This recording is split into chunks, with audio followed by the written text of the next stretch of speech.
নমস্কার, Rishibani institute of Vedic অ্যাস্ট্রোলজির পক্ষ থেকে স্বাগত জানাই আজকের জ্যোতিষ আলোচনায়। আমি শান্তনু আপনাদের সঙ্গে।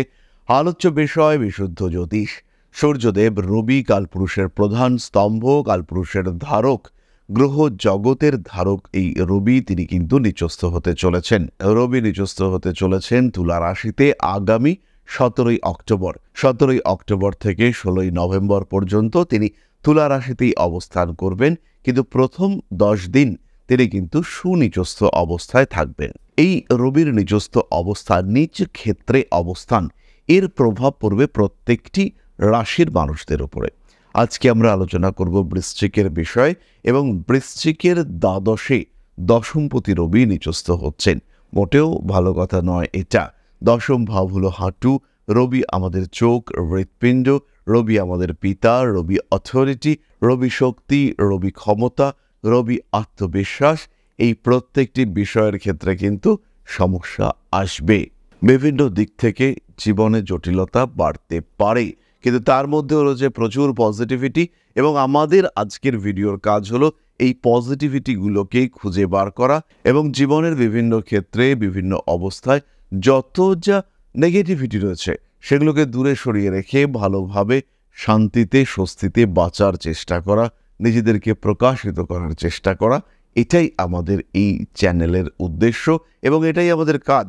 গ্রহরা কথা বলবে, আমরা সমস্যায় পড়ব। জীবন চলবে, সমস্যা থাকবে না, এটা তো হতে পারে না। এটা চলবে এবং থাকবে, এবং সেই সমস্যার সমাধান সূত্র খুঁজে বার করব আমরা। আমাদের সেলফ মোটিভেশন বাড়বে, নিজেদের উপরে ভরসা রাখতে শিখবো আমরা। এটাই আমাদের এই চ্যানেলের উদ্দেশ্য এবং এটাই আমরা দীর্ঘদিন ধরে করে আসছি। আমরা চলে আসব ব্যাখ্যামূলক আলোচনায়, তবে তার আগে আমরা জানব শাস্ত্র কি বলছে। ফলদীপিকা অথেন্টিক গ্রন্থ, সেখানে বলা রয়েছে সন্ন্যাসং চ বিবাসং চ দীনতা দারিদ্র্যমেব চ পিতৃদুঃখং সদা চৈব দ্বাদশে ভানুমান রবিহি। অর্থাৎ দ্বাদশে যদি সূর্য অবস্থান করে তাহলে জাতক সন্ন্যাসী বা গৃহত্যাগী হতে পারে, বিদেশ বাসে কষ্টপ্রাপ্ত, সর্বদা দারিদ্র, পিতৃদুঃখ ভোগী এই ধরনের হয়ে থাকে। জাতক পারিজাত বলছে দ্বাদশস্থ রবির দীন বিদেশে সুষা দুঃখিতঃ পিতৃশোকম সদা ভুক্তা রোগিনম কুরুতে নরম। অর্থাৎ সূর্য দ্বাদশে থাকলে জাতক দিন, বিদেশে কষ্টপ্রাপ্ত, সর্বদা পিতৃশোকে জর্জরিত এবং রোগগ্রস্ত প্রকৃতির হয়ে থাকে। সুতরাং দুটি অথেন্টিক গ্রন্থ তারা কিন্তু রবির এই দ্বাদশে অবস্থান, নিচস্থ হয়ে অবস্থান তাকে সাপোর্ট করেনি, কিন্তু তাতেও আমরা বলবো কিছু পজিটিভিটি আছে। প্রথম পজিটিভিটি হলো কর্মসূত্রে বিদেশ যাত্রা। বহু মানুষ তারা চেষ্টা করছেন, চিন্তা করছেন যে কাজের জন্য বিদেশে চলে যাবেন, তারা জায়গা পরিবর্তন করবার কথা ভাবছেন। এই মানুষগুলোর জন্য এটা আদর্শ সময়। দ্বিতীয়ত, যারা অনেকেই রয়েছেন বিবাহ বহির্ভূত সম্পর্কে যুক্ত, তারা চাইছেন এই সম্পর্ক থেকে এবার বেরিয়ে আসবো, ধরা পড়ে গেছি, অনেক স্ক্যান্ডাল তৈরি হয়েছে, এবার বেরিয়ে আসতে হবে। তো যারা এই বেরিয়ে আসতে চাইছেন, যারা ভাবছেন এবার বেরিয়ে আসা উচিত, তাদের ক্ষেত্রে কিন্তু এটাই সেই সময়, এবার বেরিয়ে আসতে হবে এবং বেরিয়ে আসলে কিন্তু আপনারা ভালো থাকবেন। বেরিয়ে আসবার সুযোগ সেটা কিন্তু আপনারা পাবেন। বিপরীত মানুষটার ইগো সেটা আপনাকে বেরিয়ে আসার রাস্তা করে দেবে। দীর্ঘদিন ধরে যারা চাকরি পাচ্ছেন না, তাদের কিন্তু চাকরি প্রাপ্তির সম্ভাবনা বাড়বে, কিন্তু চাকরিটা বাড়ির থেকে দূরে হবে। আপনি পশ্চিমবঙ্গের লোক, আপনাকে পরিবার থেকে বা বাড়ি থেকে দূরে সাউথের দিকে যেতে হতে হলো, কিংবা নর্থ ইস্টে গিয়ে পৌঁছতে হলো। চাকরি আপনি পেলেন, কিন্তু তার সঙ্গে সঙ্গে ভোগান্তি সেটাও আপনি ফ্রিতেই পেলেন। এই ঘটনা আপনার সঙ্গে ঘটতে পারে এবং অবশ্যই পারে। ক্রিয়েটিভিটি বাড়বে। ক্রিয়েটিভিটি মেনটেন করবার জন্য, তাকে নারিশ করবার জন্য খরচ সেটাও কিন্তু বাড়তে চলেছে। আত্মীয় পরিজন, কুটুম্ব, বন্ধু বান্ধব এদের নিয়ে দুশ্চিন্তাগ্রস্ত হওয়ার সম্ভাবনা সেটা ভীষণভাবে বাড়তে দেখতে পাওয়া যাবে। বাড়বে রাজনৈতিক সক্রিয়তা। প্রিয়জন, প্রিয় ব্যক্তিবর্গ, তাদের সঙ্গে বেশ কিছু জায়গায় অ্যাটাচমেন্টের অভাব সৃষ্টি হতে দেখতে পাওয়া যাবে। আত্মীয় পরিজন, কুটুম্ব দূরত্ব বাড়তে পারে। পায়ের একদম নিচের অংশে এবং হাঁটুতে আঘাতপ্রাপ্তির সম্ভাবনা। তবে হাঁটুতে আঘাতের তুলনায় পুরনো ব্যথা আসার সম্ভাবনা অনেকটাই বেশি। সেটা আর্থ্রাইটিস হতে পারে, সেটা অন্য কোনো পেইন হতে পারে, সেটা আসার সম্ভাবনা অনেকটাই বেশি। কিন্তু পায়ের পাতা, গোড়ালি ইত্যাদি অঙ্গে কিন্তু আঘাতের সম্ভাবনাই বেশি। কোনো কোনো ক্ষেত্রে শত্রুতা বাড়তে দেখতে পাওয়া যাবে এবং ক্ষমতাশালী ব্যক্তিবর্গের সঙ্গে শত্রুতা, বেশ পাওয়ারফুল লোকের সঙ্গে অশান্তিতে জড়িয়ে পড়ার সম্ভাবনা এটা বাড়তে দেখতে পাওয়া যাবে। ব্যবসায়িক ক্ষেত্রে উন্নতি আসছে। দ্বাদশে রবি, দশমপতি রবি দ্বাদশে, স্বামী কিংবা স্ত্রীর চাকরি প্রাপ্তির সম্ভাবনা এটাকে বাড়িয়ে তুলবে। কোনো কোনো সময় নান্দনিকতা বোধ এটা বাড়তে চলেছে।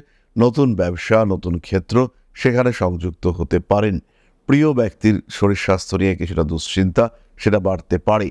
দ্বাদশের রবি চক্ষু রোগের কারক, তাই বৃশ্চিক রাশি বা লগ্নের মানুষদের এই সময় চক্ষু রোগ এটা হতে পারে এবং বেশ জটিল চক্ষু রোগ হওয়ার সম্ভাবনা সেটাই কিন্তু রয়েছে।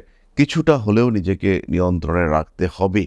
বৃশ্চিক রাশি বা লগ্নের মানুষদের বাড়ি বিক্রি হওয়ার সংযোগ রয়েছে। যারা ভাবছিলেন পুরনো বাড়িটা বিক্রি করে নতুন একটা বাড়ি কিনবেন কিংবা নতুন কোনো একটা জায়গায় শিফট করবেন, তাদের ক্ষেত্রে এই সময়টা অত্যন্ত শুভ হতে চলেছে।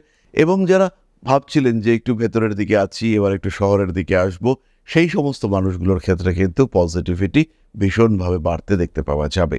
বাবার শরীর স্বাস্থ্য খারাপ হচ্ছে, এই বিষয়ে আপনি নিশ্চিন্ত থাকতে পারেন। বাবাকে একটু অতিরিক্ত বাড়তি যত্ন করার চেষ্টা এটা অবশ্যই আপনাকে করতে হবে। এই সময় দ্বাদশে রবি আসবার কারণে কর্মক্ষেত্রে আপনার মান সম্মান যশ কিছুটা ক্ষুণ্ণ হওয়ার সম্ভাবনা রয়েছে। এই বিষয়ে কিন্তু আপনাকে অনেক অনেক বেশি সচেতন থাকতে হবে। জ্যোতিষতন্ত্র, আধ্যাত্মিক শাস্ত্রের প্রতি আগ্রহ বাড়বে। এগুলি শিক্ষার প্রতি একটা আগ্রহ, ইচ্ছা সেটাও কিন্তু বাড়তে পারে। এরপরে আমরা চলে আসবো নাক্ষত্রিক আলোচনা প্রসঙ্গে। বৃশ্চিক শিক্ষাসূত্রে ভ্রমণ, দূরদেশ যাত্রা ইত্যাদির সংযোগ বাড়বে। বিশাখার মায়ের শরীর স্বাস্থ্য নিয়ে দুশ্চিন্তা বাড়তে চলেছে। মায়ের শরীর নিয়ে কিন্তু অনেকটাই দুশ্চিন্তায় পড়তে পারেন বিশাখা। কম্পিটিশন বাড়বে এবং সেই কম্পিটিশনে আপনার পিছিয়ে আসার সংযোগ সেটাও বাড়তে পারে। পরাজিত হতে পারেন বিশাখা নক্ষত্রের মানুষরা। নিজের উপরে নিয়ন্ত্রণ, আত্মপ্রতিষ্ঠা, আত্মসমীক্ষা অবশ্যই নিখুঁতভাবে করার চেষ্টা করতে হবে। গোপন শত্রুতার কারণে পীড়াগ্রস্ত হতে পারেন। নান্দনিক কাজকর্মের ক্ষেত্রে উন্নতির সম্ভাবনা দেখতে পাওয়া যায়। হঠকারিতা অ্যাভয়েড করতে হবে। হাঁটু, কোমর, পায়ের পাতা চোটপ্রাপ্ত হতে পারেন বিশাখা। পরবর্তী নক্ষত্র অনুরাধা। শিল্পকর্মে নিপুণতা বাড়তে চলেছে। মায়ের শরীর স্বাস্থ্য হঠাৎ করেই খারাপ হতে পারে।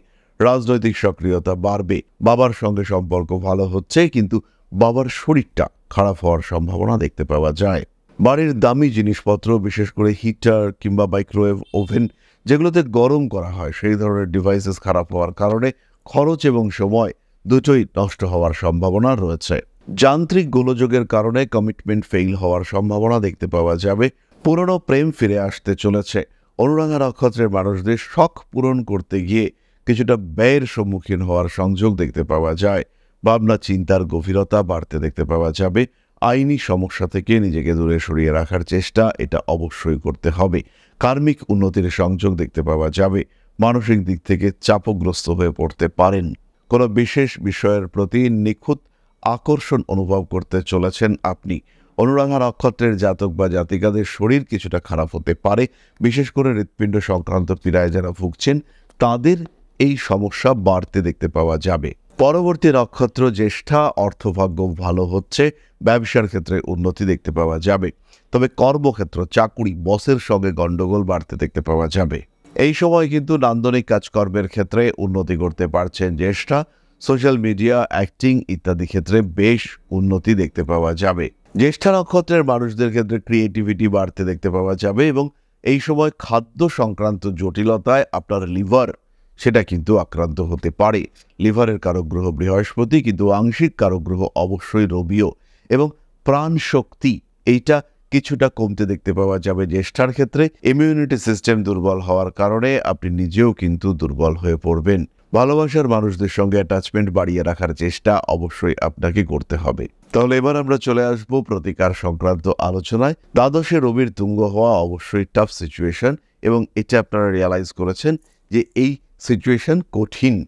বাড়ির বয়স্ক মানুষের শারীরিক অবস্থার অবনতি ঘটতে পারে। অর্থনৈতিক ক্ষেত্রে প্রতারিত হতে পারেন।